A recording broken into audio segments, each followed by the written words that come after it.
पूर्वी मैदानी प्रदेश में जिले अलवर, कोटपुतली, बहरोड, खेड़तल, तिजारा, डीग, भरतपुर, जयपुर, धौलपुर, करौली, सवाईमाधोपुर, भीलवाड़ा, चित्तौड़गढ़, डूंगरपुर, बांसवाड़ा, प्रतापगढ़ आते हैं।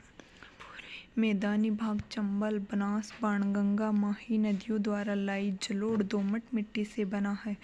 सर्वाधिक उपजाऊ भौतिक विभाग पूरे मैदानी भाग में है, इसलिए इसे खाद्यान्न का कटोरा भी कहते हैं।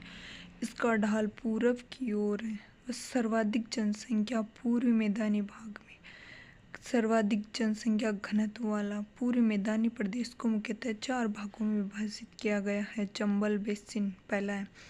सवाईमाधोपुर, करौली, धौलपुर में चंबल नदी के द्वारा निर्मित मैदान चंबल बेसिन कहलाता है।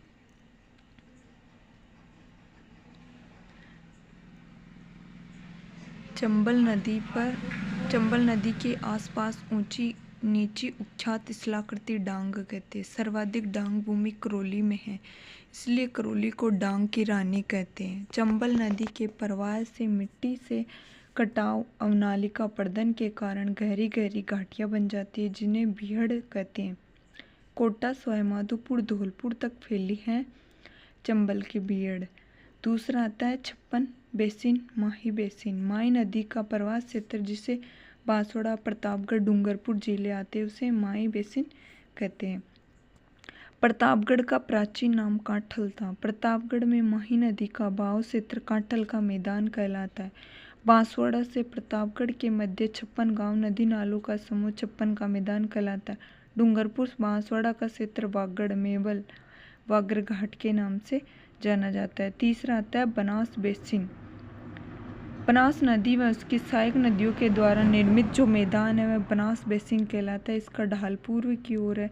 जलोढ़ मिट्टी पाई जाती है जो कृषि के लिए उपयुक्त है। औसत ऊंचाई 280 से 500 मीटर है। बनास बेसिन का उत्तर पूर्वी भाग मालपुरा करौली से जाना जाता है। यह टोक सवाईमाधोपुर करौली में फैला है। इस क्षेत्र को MM हेरोन ने बताया। बाणगंगा बेसिन बाणगंगा नदी के बहाव क्षेत्र का मैदान है जो जयपुर, दौसा, डीग, भरतपुर जिलों में पाया जाता है। पूर्वी मैदान में 4 भाग पाए जाते हैं।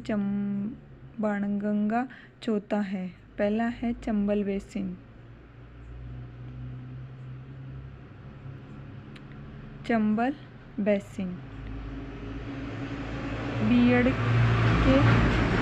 चंबल के बीहड़ डांग भूमि माही बेसिन। खम्मा गणी दोस्तों।